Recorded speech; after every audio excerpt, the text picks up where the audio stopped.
நம்ம வாயிலிருந்து வர வார்த்தைகள் காத்துல கரைஞ்சு அப்படியே தான் இருக்கும். அந்த சத்தங்களை தியானத்தின் மூலமா கிரகிச்சு சில சக்திமிக்க ஒலிகளை கோர்த்து உருவானதுதான் மந்திரங்கள்.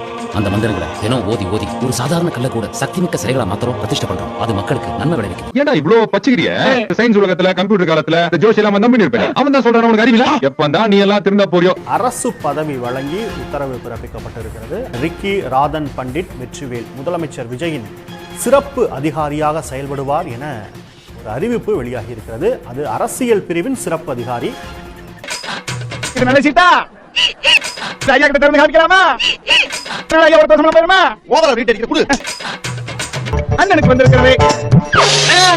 பஞ்சு டயலாக் ஒன்று சொன்னீங்களே, சிலிர்த்து போய் சில்லறையெல்லாம் விட்டுறிஞ்சேன். நாங்க லைசன்ஸ்க்கு அப்ளிகேஷன் போட்டு ரொம்ப நாள் ஆகுதுங்க. இந்த லைசன்ஸ் கொடுக்கறதா வேண்டாமான்னு இன்னும் முடிவு செய்யல. மந்திரி யோசிச்சு தானே முடிவு எடுக்கணும். கொஞ்சம் இருங்க. உங்க பேர் என்னங்க? மோகன்லால். மோகன்லால்.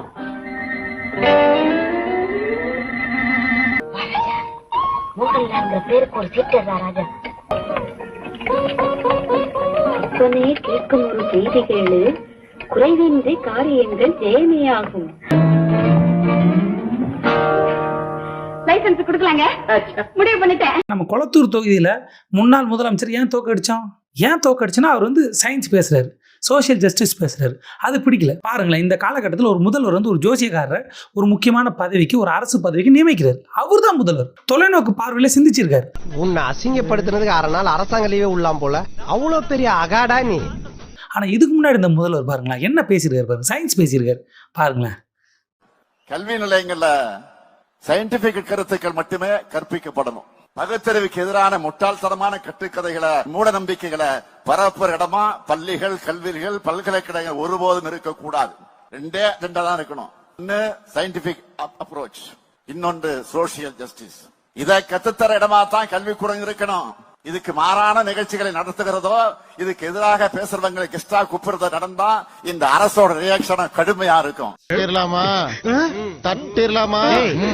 கலெக்டரா ஏதோ கக்கூசு கதவு மாதிரி தட்டிலாமான்றீங்க. இப்ப ஹார்ட் அட்டாக் வரும் டாக்டர் சொன்னாரா, ஓம் சுராச்சாரி நமன் சொல்லுங்க. பதட்டப்படாதீங்க, பயப்படாதீங்க. அதுக்கு ஒரு காலம் இருக்கும். உங்களுக்கு ஒரு மரணம் நடக்கணும்னா கூட அதுக்கு ஒரு காலம் இருக்கும். அந்த காலத்தை நான் உங்களுக்கு சொல்றேன். அந்த காலத்தை எப்படி தாண்டி வரதுன்னு உங்களுக்கு நான் வழிகாட்டிடுவேன். கண்டிப்பா நோய்கள்ல இருந்து ஜோதிட முறையில எளிதா தப்பிச்சுக்கலாம். ஒரு IAS ஆபீசர், IPS ஆபீசர் இருந்த போஸ்டுக்கு ஒரு ஜோசியக்காரரா? இங்க என்ன நடந்துட்டு இருக்குன்னு தெரியல. இதுதான் மாற்றத்திற்கான அரசா? 1/2 நூற்றாண்டுகளுக்கு மேல நம்ம திராவிட கழகங்களும் ஜஸ்டிஸ் பார்ட்டி மற்ற கழகங்களும் போராடி ஒரு மூட நம்பிக்கைன்றது தமிழ்நாட்டுல இருக்கக்கூடாது, தமிழகத்துல இருக்கக்கூடாது, அதுவும் இந்த அரசு கவர்மெண்ட்ல இருக்கக்கூடாதுன்றது போராடி பெற்ற இடத்த இப்போ எப்படின்னா ஒரு ஜோசியக்காரர் நிரப்புறாரு. இந்த ஈன பொழப்புக்கு பேசாம எங்கயாவது போய்.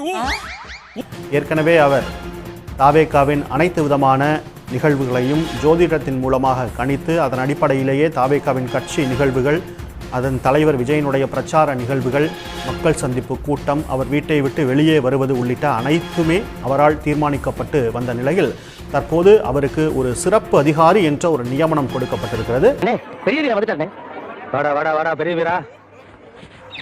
பெரிய வீரா வாடா, இன்னைக்கு மெட்ராஸ்ல சட்டசபை கூட்டத்துக்கு போலாமா வேண்டாமான்னு ஒரு சீட் எடுத்துக்குறா. அதுக்கு ஏதாவது கொடுத்தா தானே வரும். இதுக்குமா ஏண்டா கண்டதை கொடுத்த பெரிய வீரனை கெடுத்து போட்டீங்களா? வாடா பெரிய வீரா, வந்து ஒரு சீட் எடுத்துக்குறா. அரசியல் பிரிவினுடைய சிறப்பு அதிகாரியாக நியமிக்கப்பட்டிருக்கிறார். குறைக்கிறதுக்கு ஒரு வழிகாட்டுன்னு சொன்னேன். அன்னைக்கு நீ ஒரு சீட் எடுத்து கொடுத்த ஒரு முகமூடி கொள்ளக்காரன் வந்தா, இன்னைக்கு நான் MLA ஆயிட்டேன். ஏய் எதிர்கட்சி, என் தலைவர் யார வச்சிருந்தா உனக்கு நாதாரி? அவர் ஒருத்தே வச்சிருப்பாரு, இல்லடா ஊரே வச்சிருப்பாரு. உனக்கு என்னடா?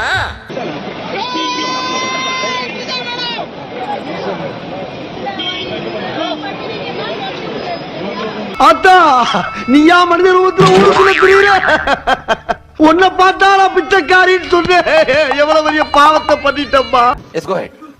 இன்னைக்கு அந்த தமிழ்நாடு அரசு இருக்கிறப்போ, கஜானாவை சுத்தமா தொடச்சி வலிச்சு வச்சுட்டு போயிருக்கிறப்போ, தூக்க முடியாத சுமையை ஏத்தி வச்சுட்டு போயிருக்கிறப்போ, இந்த மாதிரி இருக்கிறப்போ தாலிக்கு தங்கம், பூக்கு தங்கம், சித்தப்பா சீரை, மாமா சீரை, யூனிட் கரண்ட் 2500 பணம், 6 சிலிண்டர் எல்லாம் கேட்டு வந்தீங்க. திருப்பி தெளிப்பா அதனாங்கய்யா உத்தரவங்கய்யா. நடிகர் விஜய் பொறுப்பேற்றதுல இருந்து நடிகர் அதை செய்தார், நடிகர் இதை செய்தார், நடிகர் அதை சுருட்டினார், நடிகர் நாட்டையே மாத்தி போட்டார், தமிழ்நாட்டில் மாறிட்டு தமிழ்நாட்டில் பாலாறும் தேனாரும் ஓடுது இப்படின்னு சமூக வலைதளங்கள் மூலம் இந்த தற்குறிகள் வெறும் பொய்யை பரப்பிட்டே இருக்காங்க. புரியலையே சொல்றேன்ப்பா. மக்களுக்கு என்ன சொல்றேன்னா, எந்த சீஃப் மினிஸ்டர் தமிழ்நாடு ஹிஸ்டரியில டே 1ல நாங்க ஒயிட் பேப்பர் சப்மிட் பண்ணுவோம்னு சொன்னது இதுதான் ஃபர்ஸ்ட். அதே எங்களுக்கு ட்ரஸ்ட் தான். வாழ்க்கையில உண்மையவே பேச மாட்டீங்களாடா? 2021 எங்க அமைச்சர் பிடிஆர் பழனிவேல் தியாகராஜன் கொடுத்தாரு. 2001 அம்மா ஜெயலலிதா கொடுத்தது. இந்த மாதிரி வெள்ளை அறிக்கை கொடுத்த வரலாறுலாம் இருக்குப்பா. உங்களுக்கு தான் அரசியல் அறிவு இல்லைன்னு தெரியும். முதல்ல நடந்ததை பாருங்க.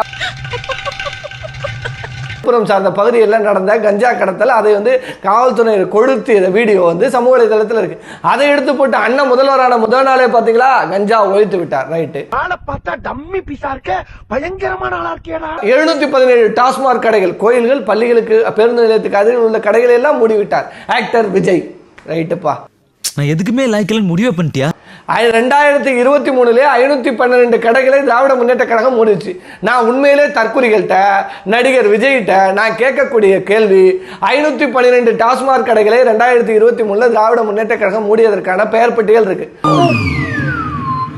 உண்மையாக திராணி இருந்தால், யோக்கியதை இருந்தால், நீங்க இன்னைக்கு 717 டாஸ்மாக் கடையை மூடி இருக்குன்னு சொல்லியிருக்கீங்க. அந்த 717 டாஸ்மாக் கடைகள் எந்தெந்த ஏரியால மூடுனீங்க, அதன் பெயர் பட்டியல், அந்த டாஸ்மாக் கடையோட எண், அந்த எண்ணை கொடுக்கறதுக்கு தயாரா?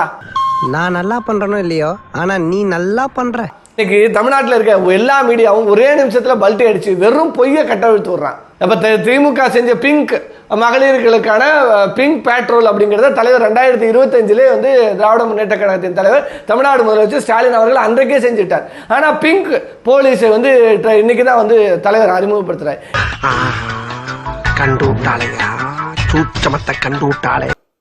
மாண்புமிகு பேரவைத் தலைவர் அவர்களும் மாண்புமிகு முதலமைச்சர் அவர்களும் இன்னைக்கு எதிர்க்கட்சி தலைவராக இருக்கிற நானும் ஒரே காலேஜ்ல படிச்ச ஓல்டு ஸ்டூடெண்ட். ஒரே காலேஜ்ல நாம படிச்சிருந்தாலும் அரசாங்கத்தை நடத்துறதுல திமுக தான் சீனியர் பேட்ச்.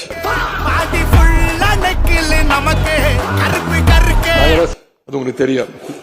1967 ஆட்சிக்கு வந்தது திமுக தான். நாங்க தான் சீனியர்ஸ்.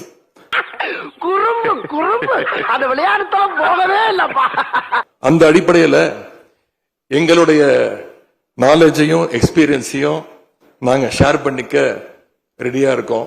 அதை ஏத்துக்க நீங்களும் தயாராக இருங்க.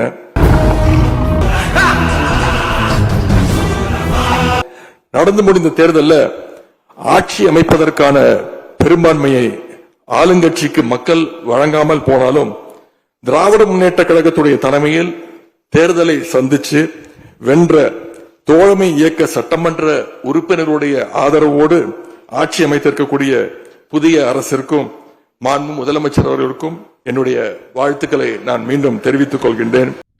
கிடைச்ச மரியாதை போச்சா? ரொம்ப வாடுறானே. வெல்க தமிழ், வாழ்க தமிழ்நாடு. மக்களை பிரிக்கும் சனாதானம் நிச்சயம் ஒழிக்கப்பட வேண்டும். நன்றி, வணக்கம். கடைசியா முடிச்சார்ல, வெல்க தமிழ், வாழ்க தமிழ்நாடு, மக்களை பிரிக்கும் சனாதனம் நிச்சயம் ஒழிக்கப்பட்டாக வேண்டும். ஏன் தெரியுமா? ஏங்க இன்னைக்கு போய் அதை அவர் சொல்லணும்? இப்ப ஏதாவது பிரச்சனையா? ஏன் சொல்றாருன்னா, சனாதனத்தை ஒழிப்போம். சனாதனம் உங்களை ஒழிச்சிடுச்சு. தட்ஸ் வாட் சனாதனம் கேன் டு. அதனாலதான் நாங்க ஒருவேளை தோத்திருந்தோம்னா திரும்ப அதை தான் பேசுவோம்.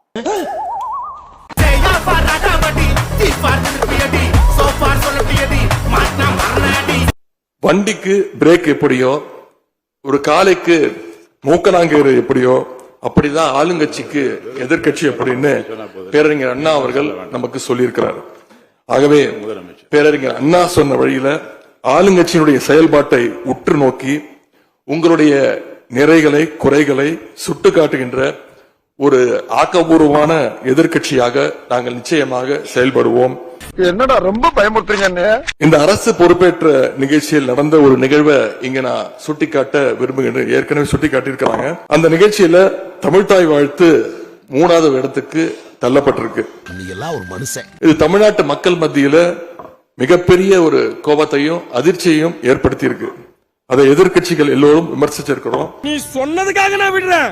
அதுக்கு ஆளுங்கட்சியும் ஒரு விளக்கத்தையும் கொடுத்திருக்கிறாங்க. நானும் பார்த்தேன். எங்களோட கருத்து என்ன அப்படின்னா, பாஜக ஆட்சிக்கு வந்திருக்கக்கூடிய மேற்கு வங்க மாநிலத்துல பதவியேற்பு நிகழ்ச்சியின் போது வந்தே மாதரம் பாட்டு பாடப்படல. ஆனா இங்க தமிழ்நாட்டுல அது பாடப்பட்டிருக்கு. எல்லாம் இந்த நாயால வர்றது ரெண்டு அப்பாப்பு. தமிழ்நாடு சட்டமன்ற பேரவையில தமிழ்த்தாய் வாழ்த்துக்கு முன்னாடி தேசிய கீதம் பாடணும்னு பேரவையினுடைய மரபையே மாத்த சொன்னவர் தான் இன்னைக்கு மேற்கு வங்கத்துல ஆளுநரா இருக்கிறாரு. வெக்கங்களா? இருக்கட்டு வயசுக்கு வந்த பையனா இதெல்லாம் இருக்கத்தான் செய்யும். இருந்தாலும் இது கொஞ்சம் ஜாஸ்தின்னு நினைக்கிறேங்க மாப்பிள்ள. அடுத்து விரைவிலேயே இந்த பேரவையில ஆள் உரை நிகழ்த்த இருக்கிறார். ஆகவே ஏற்கனவே உங்களுடைய அரசனுடைய பதவியேற்பு விழாவில் நடந்த அந்த சம்பவம், அந்த தவறு மீண்டும் பேரவையில நடப்பதற்கு நீங்க அனுமதிக்க கூடாது. நாங்கள் அனுமதிக்க மாட்டோம். எங்க பார்த்தா ஜோக்கர் மாதிரி தெரியுதா உனக்கு? பேரவையில் மட்டுமல்ல, தமிழ்நாட்டில் நடக்கக்கூடிய எந்த நிகழ்ச்சியாக இருந்தாலும் சரி, அரசு நிகழ்ச்சியாக இருந்தாலும் சரி, எந்த நிகழ்ச்சியாக இருந்தாலும் சரி, தமிழ்த்தாய் வாழ்த்து என்றைக்கும் 2வது இடத்திற்கு தள்ளி போக விடக்கூடாது.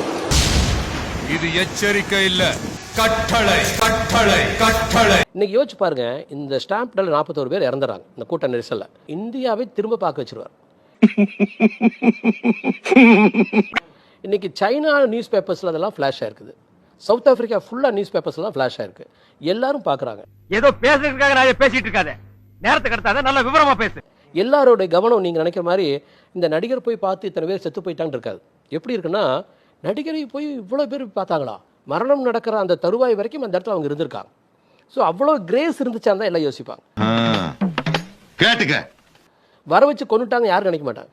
வர வச்சு கொண்டுட்டாங்க யாரும் நினைக்க மாட்டாங்க. அட பாவி சண்டாளா, நீயாடா என்ன கொலை பண்ண? அண்ணா சூப்பர். உங்களோட ஒஃபிஷியலா ஊழலை செஞ்சிருக்கீங்க நீங்க, வாழ்த்துக்கள். நாங்க பெரியார் கொள்கை தான், சனாதனத்துக்கு எதிரானவங்க தான். பட் உங்களுடைய நம்பிக்கைகளை நாங்க மதிக்கிறோம், ரெஸ்பெக்ட் பண்றோம். நாங்க சாமி கும்பிடுற தப்புன்னு எங்கேயுமே சொன்னது இல்லைண்ணே. கும்புறோம் சாமி அப்படின்னு சொல்றதுதான் தப்புன்னு சொல்லியிருக்கோம். கவிதை கவிதை ஒரு ஆஸ்தான முக்கியமான பொறுப்பை ஒரு முக்கியமான ஜோசியருக்கு நீங்க கொடுத்துருக்கீங்க. மக்களோட பணத்துல யாருக்கு புகழ் பாட பாக்குறீங்க? ஊராம் வீட்டு நெய்யில உங்க வீட்டுக்கு ஸ்வீட் செய்யாதீங்க. எப்படி? ஊராம் வீட்டு நெய்யில உங்க வீட்டுக்கு ஸ்வீட் செய்யாதீங்கன்னு அர்த்தம். ஓகே, பட் அவருக்கு சம்பளம் எங்க இருந்துனே வருது? அது எங்களோட வரிப்பணம் தானே? என்ன பேசுற முக ஸ்டாலின் செஞ்ச இந்த 5 தப்பு உங்களுக்கு தெரியுமா? 2021 இருந்து இப்போ வரைக்கும் ஸ்டாலின் தமிழ்நாட்டை ஒரு மேசிவ் இண்டஸ்ட்ரியல் ஹப்பா மாத்திருக்காங்க. ஃபாக்ஸ்கான், டாடா ஜாகுவார், வின்ஃபாஸ்ட் மாதிரி குளோபல் கம்பெனிஸை தமிழ்நாட்டுல இன்வெஸ்ட் பண்ண வச்சாங்க. இங்க இருந்து செஞ்ச எக்ஸ்போர்ட்ஸ் மட்டும் $52 பில்லியன் மேல. இதனால தமிழ்நாட்டுல நிறைய மல்டிநேஷனல் கம்பெனிஸ் உருவாச்சு, வேலை வாய்ப்பு இன்க்ரீஸ் பண்ணிட்டு இருக்காங்க. இதுதான் ஸ்டாலின் செஞ்ச முதல் தப்பு. 2024 to 25 11.19% of high GSDP growth rate பதிவு செஞ்சு இந்தியாவிலே வளர்ச்சியான மாநிலமா தமிழ்நாடு மாறி இருக்குன்னு ஒன்றிய அரசே அனௌன்ஸ் பண்ண வச்சிருக்காங்க. 2025 to 26 10.83% பொருளாதார வளர்ச்சி வேற. இந்த மாதிரி டபுள் டிஜிட் வளர்ச்சி எல்லாம் இந்தியால எந்த ஸ்டேட்டும் பெருசா பண்ணல. இதுதான் தேவையே இல்லாம ஸ்டாலின் செஞ்ச 2வது தப்பு. ஊழல், வாரிசு அரசியல்னு எல்லாரும் சொன்னாலும் கலைஞர் மகளிர் உரிமை திட்டம் 1 கோடி பெண்களுக்கு மேல மாசம் 1000 ரூபாய் அவங்க பேங்க் அக்கௌண்ட்லயே போட்டுருக்காரு. பெண்களுக்கு கட்டணமில்லா பேருந்து பயணம், நான் முதல்வன் திட்டம், புதுமை பெண் திட்டம்னு ஹையர் ஸ்டடிஸ் படிக்கிற மாணவிகளுக்கு மாசம் 1000 ரூபாய்னு பொருளாதாரத்துல பின்னாடி இருக்கிற பெண்கள் எல்லாம் படிங்க, வேலைக்கு போகணும் திட்டம் போட்டிருக்காரு. அதுவும் இந்தியாலேயே இவரு மட்டும் தான் இதை ஃபர்ஸ்ட் டைம் பண்ணிருக்காரு. இதுதான் ஸ்டாலின் செஞ்ச பயங்கரமான 3வது தப்பு. முதலமைச்சரின் காலை உணவு திட்டம், ஸ்டார்ட் அப் தமிழ்நாடு, மக்களை தேடி மருத்துவம்னு எக்கச்சக்கமான திட்டம். இதுல பயனடைஞ்சவங்க பல லட்சம் பேருக்கு மேல இருக்காங்க. எலெக்ஷனுக்கு முன்னாடி டீலிமிட்டேஷன் பில்லை எதிர்த்தது இன்ஃப்ராஸ்ட்ரக்சர் டெவலப்மென்ட்காக தமிழ்நாடு ஃபுல்லா வேலை வாய்ப்பு இன்க்ரீஸ் ஆகணும்னு SIPCOT ID parks, special hospitals, 38 மாதிரி அரசு பள்ளி, 37 government arts and science college வேற. இப்படி இவர் மிஸ்டேக் மேல மிஸ்டேக் பண்ணாலும் எனக்கு ஓட் போட்டவங்களுக்காக மட்டும் இல்ல, ஓட் போடாதவங்களுக்கும் சேர்த்து எதிர்க்கட்சியா அவங்களோட குரலா இருப்போம்னு எலெக்ஷன் ரிசல்ட்டுக்கு அப்புறம் நடந்த இஷ்யூஸ்ல டெமோக்ரஸிக்கும் மக்களோட தீர்ப்புக்கும் மரியாதை கொடுக்கணும்னு சொல்ற இந்த மாதிரி ஒரு ஆளுமையின் மெச்சூரிட்டிக்கு எப்பவுமே நம்ம ரெஸ்பெக்ட் கொடுத்துதான் ஆகணும். இந்த வீடியோ உங்களுக்கு பிடிச்சிருந்தா கண்டிப்பா லைக் பண்ண மறக்காதீங்க. அப்படியே உங்க நண்பர்களுக்கும் ஷேர் பண்ணுங்க. நீங்க பண்ற ஒவ்வொரு லைக்கும் தான் இந்த வீடியோவை மற்ற நண்பர்களுக்கும் கொண்டு போய் சேர்க்கும். மறக்காம சப்ஸ்கிரைப் பண்ணுங்க. உங்க கருத்துக்களையும் கமெண்ட் பாக்ஸ்ல பதிவு பண்ணுங்க.